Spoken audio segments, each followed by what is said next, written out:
There's really only one thing that you have to do to get success on social media, and that's create the highest quality content. Today, I'm excited to be here with Dustin Baker. He is the founder at Hidden Gem Media. Today will be an episode where we're going to be talking about what can be done to advertise, properties on social media. You have to have a volume of followers that moves the needle. What are the fundamentals of you building content that actually grows and gets views and gets the kind of engagement that you need to move the needle? Virality is less important than reaching the right audience. And we've had clients with like 500 followers getting hundreds of thousands in direct bookings. Should everyone be thinking about direct bookings? The value of a direct booking has been proven to be higher than the value of an OTA booking across hotels and resorts, and with a very notable study in the vacation rental industry. The key thing, though, is you won't have the OTAs to drive the traffic anymore. So if you want to drive direct bookings, you'll need a way to get traffic. Hello, everyone, and welcome to the Hospitality Edge podcast, where we bring together what we think are two sides of the same coin, real estate and hospitality, and where we aim to bring together entrepreneurs, leaders, investors, founders, and operators and experts in this hospitality and vacation rental space so they can tell us about their stories and the lessons that they have learned along the way, as well as maybe some of the mistakes that they might have made so that we can learn from those mistakes and avoid making them on our end. Today, I'm excited to be here with Dustin Baker. He is the founder at Hidden Gem Media, who is a travel-based media brand that helps unique accommodation properties essentially get more bookings through leveraging, social media content and funnels and all sorts of things that we're going to get into today. So today will be an episode where we're going to be talking about what can be done to advertise properties on social media, and I'm excited about this conversation because, as we know, OTAs and just platforms in general are becoming more challenging. There's more things that happen in the OTAs where people get their listings suspended, or maybe one bad review kills an entire listing that you had spent years building up. So I think that direct bookings is one of these things that a lot of people are talking about. A lot of people are talking about how I can depend less on Airbnb, how I can be more independent, etc. But how do you go about it? Well, that's what we're going to find out today. So Dustin, very excited to have you on. Thanks for taking the time. And before we get started, I would like to know if there's anything that you would do differently or advise yourself or your clients to do differently as far as everything that relates to getting direct bookings, building an online brand, through social media, etc. Knowing what you know today, but like you're talking to years ago, like the Dustin that was starting years ago, what would that be? Yeah. No, that's a really good question. And I would definitely have to say not to go down rabbit holes in terms of exploring all the different ways to get more direct bookings. The problem that I've been trying to solve for the last 4 years and working with hosts to do so is how do you essentially drive more direct bookings outside of OTAs? And I knew from day one, 4 years ago, after seeing so many unique vacation rentals going viral and getting like their direct booking website booked up a year in advance with these new viewers, and yeah, so I set out to solve that. But in the process, I looked down SEO and went down a complete rabbit hole there. I looked into influencer marketing and all these other shiny objects that I was convinced if brought together would create this perfect mass marketing strategy that every host could follow to just grow the direct bookings. And then 4 years later, I basically now come back to the initial hypothesis that really high quality content posted on social media toward the direct booking website is essentially like the one thing that if you just focus on that, most of your results are going to come from that. Mm-hmm.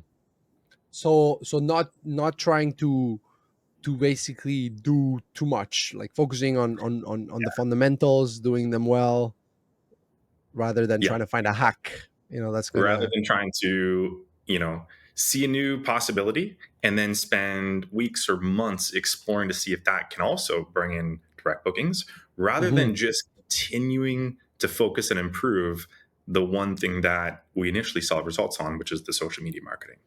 Hmm. Very Yeah. interesting. So I have a few things that I'm very curious to hear your thoughts on. So the first one is, should everyone be thinking about direct bookings, or is this something that you would say, only if you have a unique property? If you have a commodity type property, don't even Mm. bother. Yeah, if you want to get direct bookings, the key distinction, so it is better. The value of a direct booking has been proven to be higher than the value of an OTA booking across hotels and resorts, and with a very notable study in the vacation rental industry. So it is worth it to get direct bookings. The key thing, though, is you won't have the OTAs to drive the traffic anymore. So Hmm. if you want to drive direct bookings, you'll need a way to get traffic. And so, there's really only two ways. There's search traffic. So, for direct bookings, that's going to be SEO or Google ads. And then there's discovery traffic, which is social media discovery from people browsing. If you have a unique, or honestly, it doesn't have to be that unique, like, doesn't have to be a treehouse or a cave house, just a very good experience that you're offering. Think of like a cabin retreat or something along those lines, or a luxury lodge in the mountains. That is marketable enough to create high quality video content and get people who weren't searching to discover you on social media and then book direct. If you have a commodity property, so say a condo or a suburban home that doesn't offer an experience, but more so just a place to sleep, you're not going to create content that attracts viewers. So your only method of getting direct booking traffic in that sense is going to be SEO. So taking people who are searching for a place to stay in your area. So if it's Destin, Florida, or New York, or anything like that, and getting in front of that search traffic. But the problem with that is it's incredibly competitive. The big OTAs will eat up most of the high volume searches, and anyone else is going to go to the larger independent stays like the boutique hotels or resorts or anything like that. So for a host with 1 to 5 properties to try and invest in SEO or Google ads and compete and rank after a year of creating blog content, it's typically not going to happen. So Hmm. commodity type properties are just ones who don't offer an experience. I wouldn't spend too much time on direct bookings aside from trying to get your existing Airbnb bookings to come back and book directly with you, which Hmm. is pretty easy for everybody to do to some extent. But if you do have an experiential based property, you can create high quality video content that is going to attract a whole new viewer base outside of the monthly searches that tend to happen for your area. Yeah, no, that's a good point. Now, of course, I think that the reflection of a lot of people when they're thinking, okay, I'll build a direct booking brand, sometimes is, well, I'm gonna compete against Airbnb. I'm gonna compete against Variable, right? And to your point, that happens mainly if you focus on search, right, and trying to rank on search. Whereas I guess in the organic social media world, you have the opportunity to create your own space, your own world, your own following, your own database. But it also means, getting followers. Like, you have to have a volume of followers that moves the needle. And so, what are the fundamentals of you building content that actually grows and gets views and gets the kind of engagement that you need to move the needle? Yeah. Actually, that was one thing that was shocking to us though, is the whole idea of going viral and getting a lot of followers being what leads to direct bookings. Like it's a numbers game. Hmm. Whereas, it depends on the content that you post. If you post very generic, cabin content or something like that, that doesn't really call out any sort of audience, but it's just, check out this beautiful cabin, Hmm. you're going to get a lot of viewers, and you might even go kind of more viral, but you're going to get a lot of viewers from other countries and people who would never actually book with you.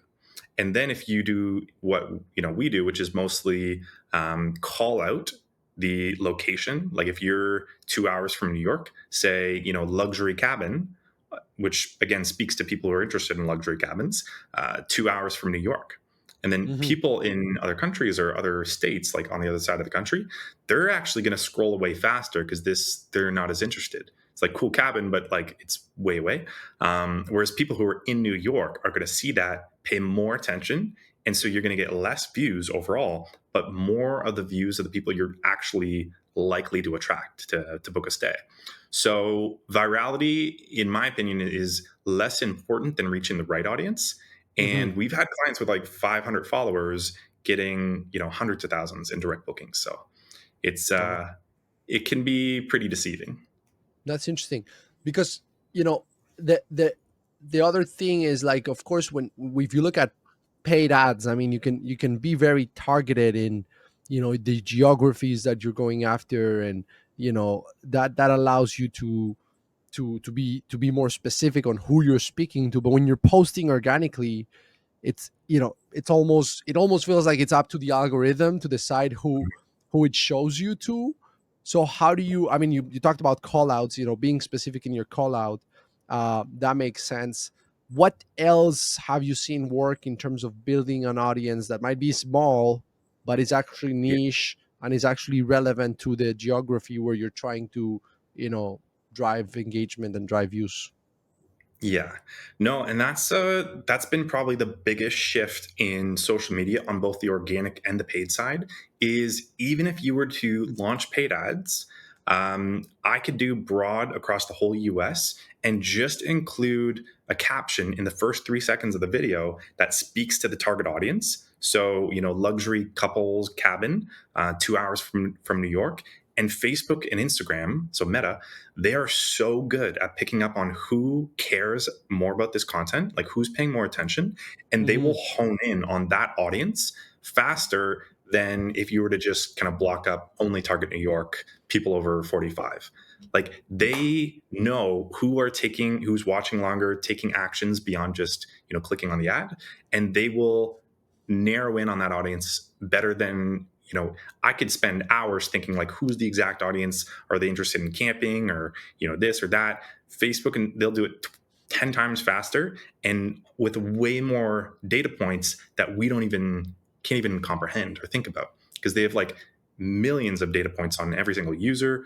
They have the pixel on countless websites, like hundreds of millions of websites. So they have so much data to target, and their AI algorithm is just doing it all themselves. So that's even on the paid side, and then the exact same thing happens on the organic side. So it's really called creative targeting, where you call out your audience and then just sit back and let the algorithm do its work. Wow, that's very interesting. And then in terms of like, other than the creative itself being specific to your ideal guest profile, is Yeah. there are there other things that actually move the needle in terms of, like, let's say someone's starting with a brand new Instagram page, like no followers, no Mhm. nothing. Like, should they be commenting? Should they be following other people? Should they be doing stories? Like, of course they should be doing it all, but what are the things that move the needle, if you're trying to like get started? Yeah. I would never worry about any of those other things. So if you look up on YouTube how to grow an Instagram account, they're going to tell you like about hashtags and following accounts to get them to follow back. Like I wouldn't worry about any of that. There's really only one thing that you have to do to get success on social media, and that's create the highest quality content that gets people to want to engage with it.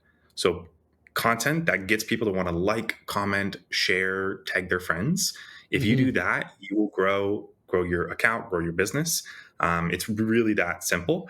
And so I would say the number one thing that moves the needle is the quality of the content. And so another thing that we focus on to reaching the right audience is creating content that speaks to the audience even more than just the call out caption. So for example, if it's a family friendly lodge that it's mostly just families, you want to get people in the video shots, like actual families stay at the property and capture the moments of them enjoying the campfire or the hot tub or hiking nearby. And again, like it's that's going to have other families or moms or dads or anything like that see this content, resonate with them emotionally, and then want to watch longer, like, comment, share it with their spouse. So it's really about creating content that speaks to your target audience. And you can do this in so many different ways. You can have it be the actors or the people in the shots. You can have it be, for example, if it's a luxury stay, you're going to want premium smooth videography. So not like, a phone kind of like shaky footage. It needs to be like very smooth. But on the other hand, if you're advertising like a simple A-frame cabin that's kind of more charming and wholesome and not this, luxury premium stay, then like iPhone videos can actually work better because it looks less like an ad and more like a, relatable, clip that somebody might take if they were staying there themselves. So it's really all comes down to the content that you make, and that's the only thing that moves the needle. There are no other hacks on Instagram outside of that. Hmm. That's very interesting. That's very, very interesting because yeah, you always hear about all those hacks, and the Yeah, hashtags and this and that. Now, one of the other things, and you mentioned this earlier, right? You mentioned that there's been studies that show that a direct booking reservation or guest is worth more than an OTA reservation or guest. In terms of how much of a premium can be obtained by booking directly, I think one of the interesting challenges with this is revenue management for direct bookings, because you have a lot of market data tools and dynamic pricing tools that will primarily be scraping OTAs. So they'll be suggesting prices based on what other listings charge in OTAs where you have many alternatives. Whereas like in the direct booking website, the beauty is like this, all the alternatives that can be seen are all yours. So like you're competing against yourself, which is good because you're not competing with other people. But then like what becomes the price that you should be charging and how you should be thinking about how much to charge. What are your thoughts on that, revenue management for direct bookings and how it might be different and has to be thought of differently from OTA revenue yeah. management. Honestly, that is such a huge topic. There's a lot of different factors. So the premium, like to your first point on the value of a direct booking over OTA. So when we look at the PMS data, booking data of the different splits, immediately you can see that, and this is across every single client, is the direct booking average booking value. They tend to book longer, and they tend to like it's if your average booking value for Airbnb is like $800, the direct booking is like 1,200. Like it is a noticeable difference. And Hmm. what I think is the main reason for this is the path to purchase. So OTA bookings, people are doing a search in your area and they're scrolling through, and depending, like if you're on page 3 or 4 or anything like that, you're essentially reaching people who are really price shopping. So they're probably going to be opening up 10 tabs of all the properties that they're evaluating, comparing based on price, and they're seeing a template listing that identical to everybody else, and they're just kind of being in a shopping mindset, and it's the first time they've ever seen you, so there's really no trust built up prior to evaluating. Whereas you look at the social media side, they're seeing video content that showcases the experience, the sunset, the captions, the music that all emotionally resonate and speak to them. They're sharing it with their friends. They are seeing more of your videos over the coming weeks, and those touch points build a lot of trust. And then the way we do it too is we point everybody to sign up for an email list. From social media to email, and then they're seeing 5 to 6 branded emails that give them more reasons to book, talk about your best reviews and things to do in the area, and then they all take them to your website, which again, like you said, is way more polished, has more video, branding, other things like that. And so by the time they book, they've gone on a completely different path to purchase. They're not as Hmm. price sensitive as they would be in the OTA environment. And so this, like, not only does it lead to a better quality guest, like all of our hosts say that they enjoy them more because they've built up more of an appreciation for the property prior to even booking. They leave better reviews. They're just more, they've been following the brand for a long time. So, yeah, better quality guests, but yeah, less price sensitive a lot. And so most of the hosts we work with, they set their pricing bump. So there's about 14% in fees around the Airbnb, some to the guest, some to the host. They'll typically take 10% of that and pass 5% to the guest. So right off the top, you're getting 10% more than an Airbnb booking in just fees. Hmm. For Booking.com, Expedia for like hotels, resorts, that's more like 15% or more. Yeah, there's that. And so, but what we're seeing as well, and this is kind of why it's like a big topic lately, is say you're spending on Facebook ads and you're driving people to your direct booking website, all your social media engagers and email list subscribers, and they're less price sensitive. And if you bump up your rate, another 20% just for direct booking, we're not seeing the conversion rate drop very much because again, they're less price sensitive. They're not comparing. They're kind of already sold on booking with you at that point. They're not really in a shopping mentality, and so the pricing becomes a little bit more arbitrary compared to OTA, where it's very supply and demand driven. Like you change Hmm. your price, and that'll one, it'll throw off the algorithm right off the bat, but two, like everyone's comparing, and so there's a very clear understanding of what that equilibrium price is. But yeah, that's why the whole question of revenue management for direct bookings, when you factor in increased demand, like tens of thousands to hundreds of thousands of views per month, email list subscribers, where you can have like 10,000 email list subscribers and an open weekend 2 weeks from now, and then call that out.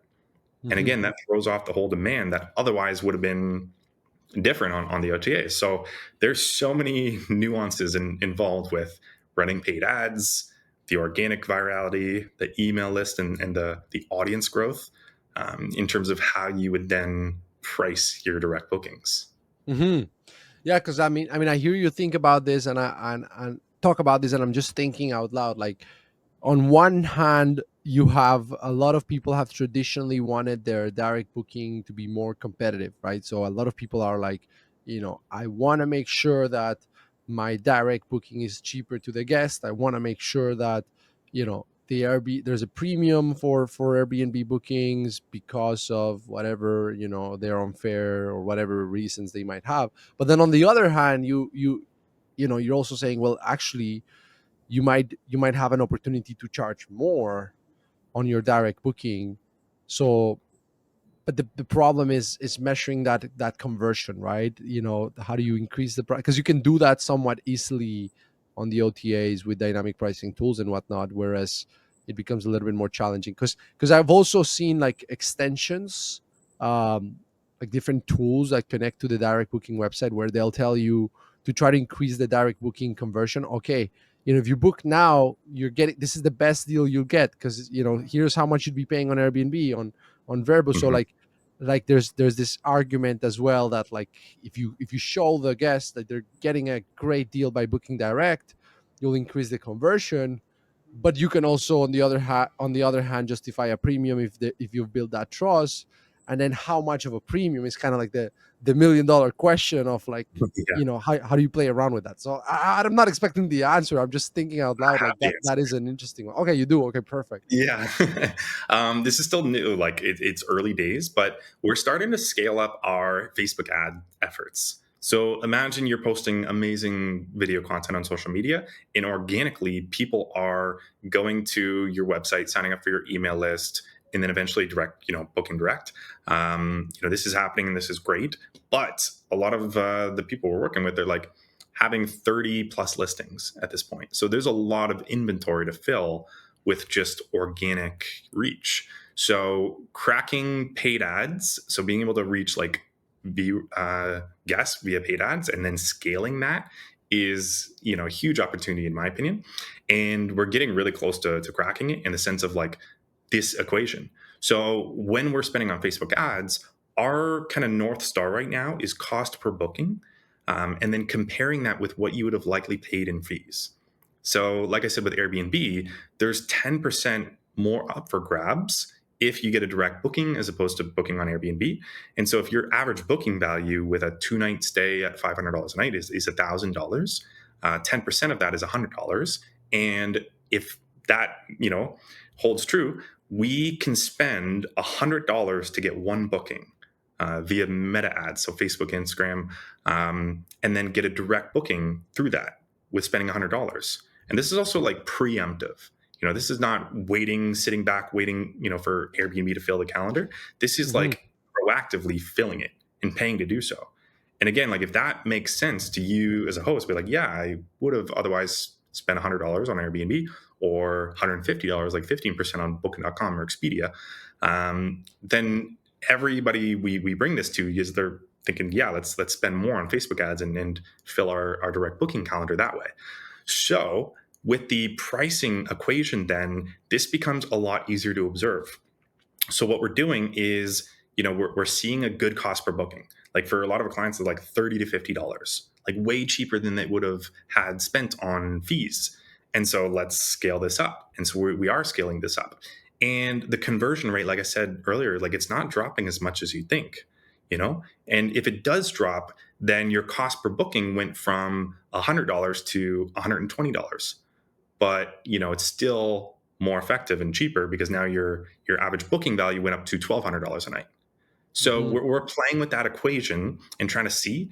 And in theory, what will happen is as you spend more on ads, you will fill up more of your calendar. There will be less availability, and the conversion rate will drop even more as due to the price or the availability or Hmm. inventory. So this is kind of how we're starting to piece together the equation. Like there's more Hmm. nuances to that because there's the opportunity cost of the vacancy is like, say you're averaging 70% occupancy. Well, you can spend money and then be getting closer to 100% as opposed to now you're filling 30% that historically was empty. So Hmm. what's the value in that? Like that technically brings your cost per booking up past $100. You could spend $150 and still be profitable. So it is a complex equation, but the way to figure it out is likely going to be a scalable paid ad system where you tweak the pricing. Because again, it's taking a whole different environment than the OTA supply and demand. And you're now generating demand by paying for it and then playing with the price and the occupancy, like the booking lead time, to see what Hmm. makes the most sense. Yeah, no, I can see that, right? You start to increase it progressively until that conversion starts to drop, which to your point, it will drop at some point due to limited availability. And I think that adds even extra complexity. The fact that you're not increasing the price necessarily on the same property for the same dates, because if you just got those dates booked, then if you're increasing the price, you might be increasing it for future dates. So that Yeah. adds another level of consideration to how much you boost the price by. But okay, that's all very good. So let's talk a little bit about that funnel system that you build. Actually, before we go there, you mentioned being very against influencer marketing, and at first you mentioned that was one of the mistakes you made, like having Mhm. try to go and figure out all these different paths. Why specifically, are you so against influencer marketing for getting direct bookings? Yeah, it's actually somewhat ties back to the last point about the paid ads. But basically, what we've realized is when you work with an influencer, so not a content creator who can capture incredible video content and then you can use that yourself for years. There's a lot of value with a content creator, but for an influencer who essentially just has a large audience and you're trying to collaborate with them to get more views, essentially reach their audience in theory, what we found is 1 out of 5 collaborations could be like moderately successful. 4 to 5 are often duds. Like we arrange something where you spend $3,000. They're gonna post twice or once or twice to their 200,000 followers, and then we're kind of sitting back watching. Again, the attribution of this campaign is almost impossible. They don't want to have a pay by performance arrangement where you give them like an affiliate code and see how many bookings get used with their code. No one wants to do that. They just want to get paid, post, have the stay while they're there, and just keep living that lifestyle. So they're not really incentivized to get you good results. Like after the arrangement, they just move on, go to the next one. So what we've seen is there's 100 variables that can impact the success, including just the post that they used. And more often than not, it's you'll get a post with 100,000 views. You might get a couple hundred followers, maybe 1,000 or 2,000 at best, and like no notable direct bookings, unless it's like that 1 out of 5 times where they actually had a really good audience and the right people saw it. But more often than not, it's just been bad collaborations with people who aren't incentivized to get your results. And then so, enter an alternative, Facebook ads, where, okay, if I'm going to spend $3,000 to reach the people I want to reach, why would I give it to an influencer who's just living on, Facebook and Instagram's platform? Why wouldn't I just pay Facebook and Instagram to target exactly who I know to be my audience? Not even like guessed that they have the right audience with the influencer. Like literally target the right audience, and then track every step of the process. How many people click? How many people sign up for the emails? How many people open the emails? How many people visited the website, came back, booked, and have a very clear equation of my cost per booking that I can then scale quite easily, as opposed to finding the next influencer and waiting a month or two, weeks of back and forth on terms, a month or two to get them scheduled out to the property. Like, it's not scalable. You can't track it, and it tends to just not produce good results. Hmm. Hmm. And in terms of that funnel, so you mentioned how it's not just about the followers, right? It's about having the system where you get the follower, but then you get them into your newsletter, and then maybe you retarget them with ads of some Hmm. kind or something along those lines. Let's take it one step at a time. So we talked about how to get the followers to some degree, right? You do the call outs, you make it specific to a region, you let the algorithm do the magic in terms of targeting more people that are liking that post. Then let's talk about the newsletter. So how do you get people to want to sign up to a newsletter? Is it like, are you offering some kind of a lead magnet, something along those lines, or how do you encourage people to actually want to go in and sign up? Yeah. So the reason why we've actually kind of done all of this funnel system is, what we realized is, if you create content on social media because you have a cool property or cool resort or anything like that, and just link your website or Airbnb listing, the people don't tend to just go from browsing, seeing a cool property that appeals to them, going to the page, the profile, clicking the link in bio, going to the listings, check out information, credit card, like paying. That rarely happens. So if that's like how you're trying to convert social media, you need to play the numbers game and just have so many people see your content that eventually somebody's going to actually be at the right place, the right time, and just book. What we've kind of found is, because this is a high ticket purchase, it requires a ton of trust. People aren't just going to take their family and friends to a new destination. It's not like a product that shows up on your doorstep. There's a lot of trust required. And then, what we know about marketing trust is touch points. This is why so many brands invest, in brand marketing, is just to keep getting in front of you until you trust them. So what we found is, like, how do we take all of these users who are discovering us from our reels, and then get back in front of them as many times as possible until they book? And that's where the funnel comes into play. Is, okay, don't ask them to go to the website and buy now. Ask them to go to a landing page with an offer that entices them to sign up for your email list, which is a micro commitment, just a small action that they could take on that browsing journey or session, that they can, put their email address in, very simple, with a good reason to, and then go back to browsing, which is why they're on their phone in the first place. So that's been a huge pivot, for us to converting social media, is get their email address and then send them a welcome flow of like 5 to 6 emails over the next, week or two, that give them more reasons to book, and, talk about your reviews, your properties, featured stays, things to do in the area. This is the touch points and the trust building for your brand that gets them, to a better place where they can book. And so that's what we have designated as the middle of the funnel. Is essentially, how do we take these new people who have never heard of us before but just saw our reel, Hmm. and get them to trust us? And that's been the main way. And then the last step, which we'll cover more later, is the retargeting. Is when Hmm. they've now gone to our website and they've seen several emails, how do we get back in front of them again with a clear book now button? Hmm. Um, yeah. So to answer your question, is how do we get them to sign up for the email list? We've essentially implemented just a core offer that can stay up year round, that entices people to want to sign up for your email list. And because no one's going to sign up for just your newsletter anymore, yet so many websites have the sign up for our newsletter. No one opts in for that. So what we do is we work in a $50, $100, or 10% off your first day as the exchange for giving their email address. And this Mhm. gets a lot of people to opt in. Anyone who's actually looking at this and be like, oh, this is interesting, it gets them to opt in.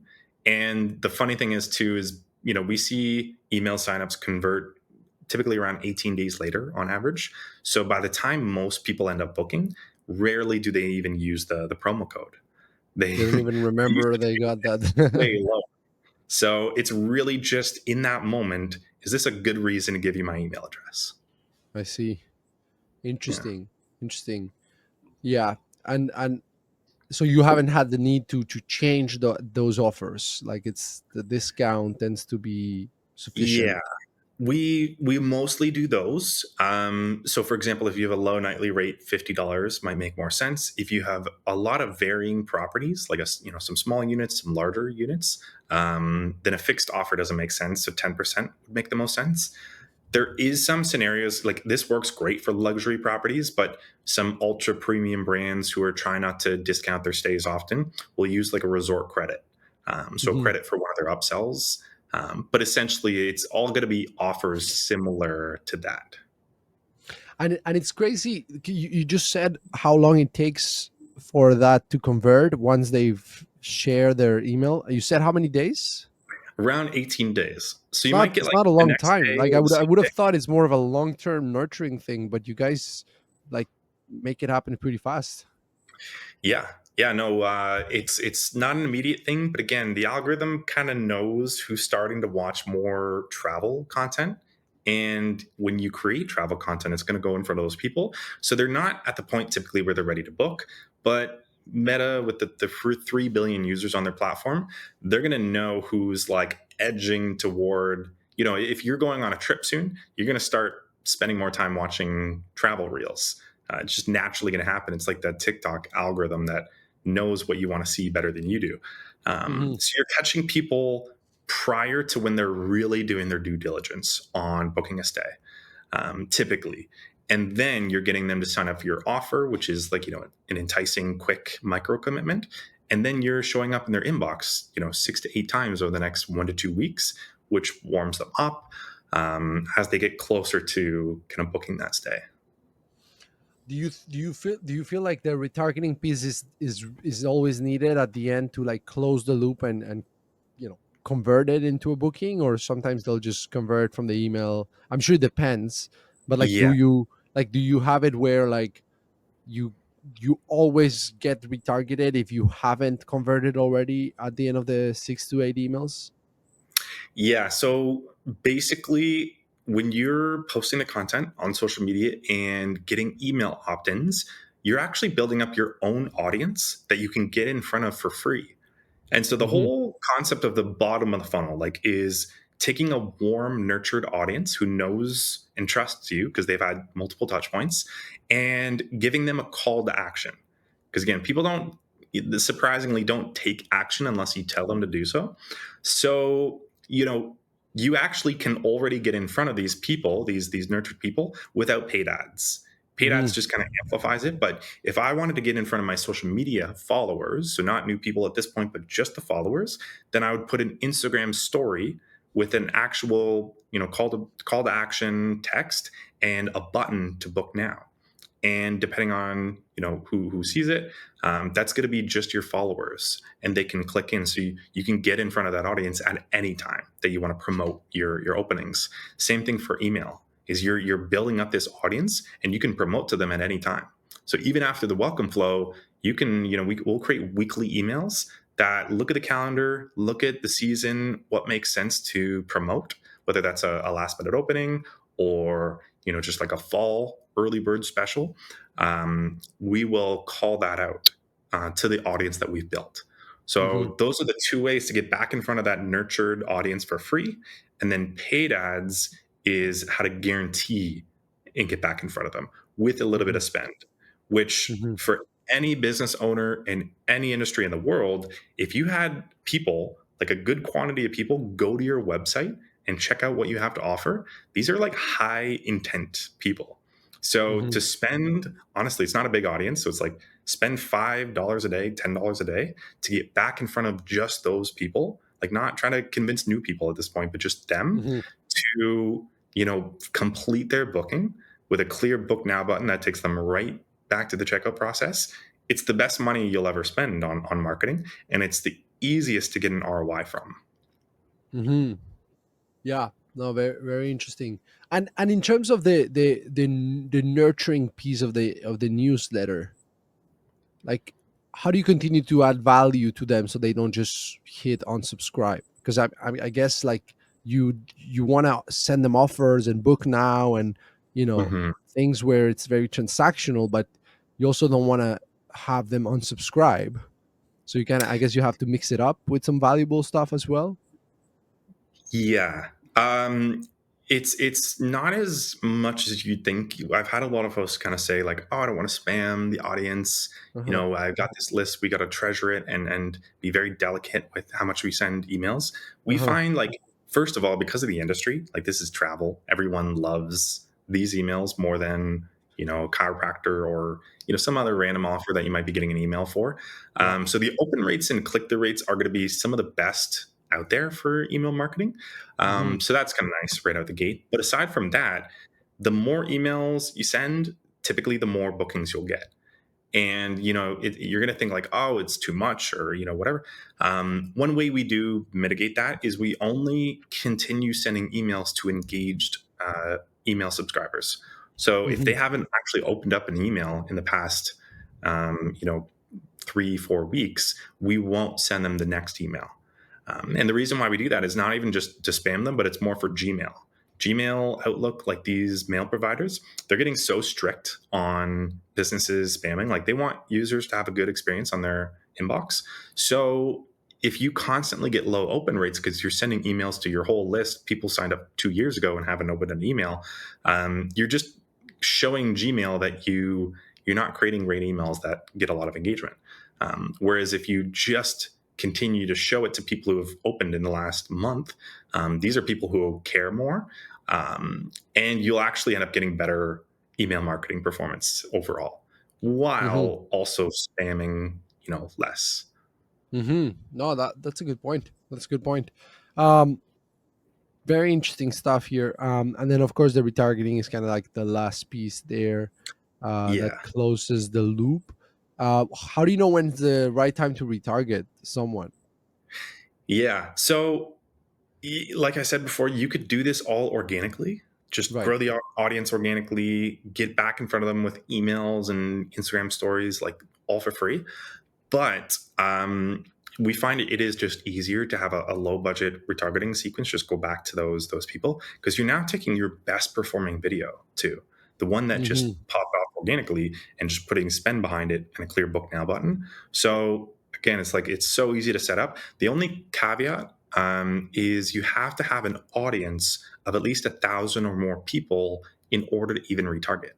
So if Hmm. you just created your Instagram page, you got your first 10 email subscribers, and you try and throw up a retargeting campaign, you might have like 10, 20, 30 website visitors in the last month. Hmm. You actually have to build, like, the whole success of retargeting comes from the groundwork that you do in the first two steps. So it can be a waste of time if you haven't gotten and reached enough people in the top and the middle of the funnel. But if you have reached a ton of people from good social media, good email engagement, um, it's just so easy to set up a retargeting ad and just let that run in the background.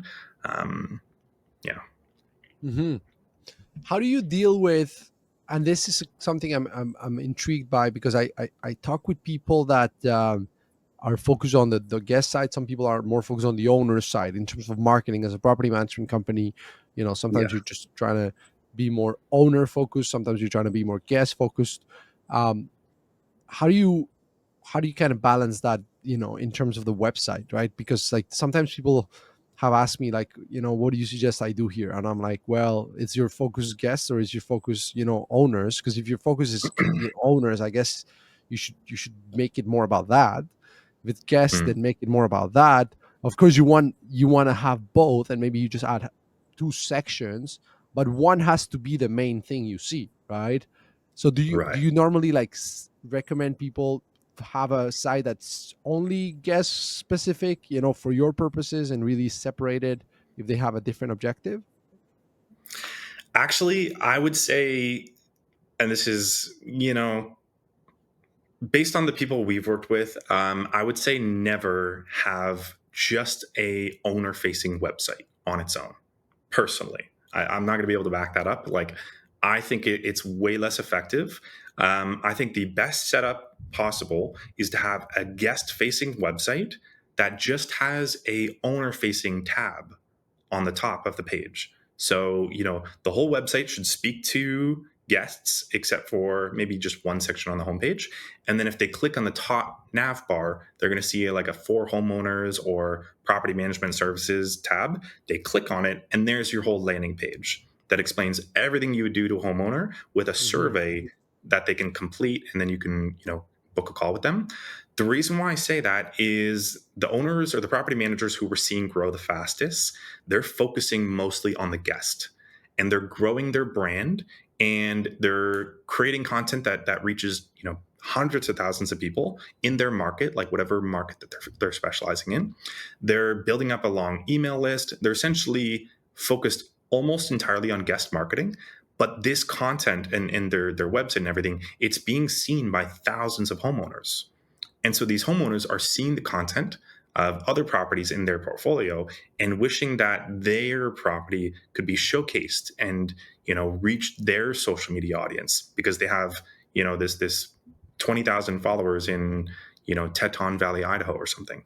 Hmm. And so a lot of the leads that we're seeing, and again, the property managers are telling us that we're getting people who say they clicked on Instagram, found you on Instagram, went to the website, saw this incredible website, and they want their property on that social media page and on that website. And so, you're basically focused on the guest, and the homeowners are seeing that and they want to be a part of it. And then they inquire about your services. So that has been how we've seen the property managers like grow the fastest, is not trying to go B2B and just go straight to the homeowner and convince them of it's essentially to grow the brand toward the guest side, and then have the side repercussion of that is that all these homeowners see that and want to be a part of it. That's So that's that's the strategy that I excellent. would recommend. And then have the owner facing side as like the side door for all the people who, want to be a part of it. Hmm. Interesting. Dustin, final words of advice before we pass it on to you to tell people where they can connect and learn more. Any final tips or things or do's or don'ts or mistakes you see people make when they try to do this on their own, or anything we didn't cover? Yeah, I would say from what I've seen, you can either from an investment standpoint or property management standpoint, build a portfolio or get properties that cater to search marketing. But the problem with that I'm seeing is that the OTAs, like we all know, is getting really competitive, oversaturated, and essentially like just a price competition, which is hard to grow a business on. Even the SEO Google Ads side is the whole carpet's being pulled out from underneath with the AI search overviews. And so if you want a business or a portfolio that you're going to be able to grow, it's so much easier to do that around the discovery side, to essentially, build that up, and it grows exponentially. The reach grows, the email list grows. That's what is going to be easier business to grow in the next couple of years and today on. So I would be thinking about either investing or getting properties that are more marketable, like offer an experience, and, investing into what creates the best experience, and then showcasing that experience with high quality video. That's what I see the best businesses in this industry focusing on. Like all the top ones that I see, they're really moving in that direction. And it's because at the end of the day, when you've set that up, you're going to have a more marketable business that's not reliant on getting in front of search traffic, which is getting tougher and tougher. Hmm. For sure, man. Where can people connect or reach out if they want to learn more? Yeah. So we essentially work with hosts who, or resort owners, hotel owners who have experiential stays, and we get them more direct bookings guaranteed, or you don't pay. And you can check out our website, Hidden Gem Media, if you want to learn more about what we do, and then apply to book a call. Awesome. Thanks so much, Dustin. Really appreciated the time. I could stay here with you for another 2 hours, but it was very very fun chat. Thanks for taking the time once again, and looking forward to seeing you soon. Have a good one. Thanks. Yeah, thanks for having me.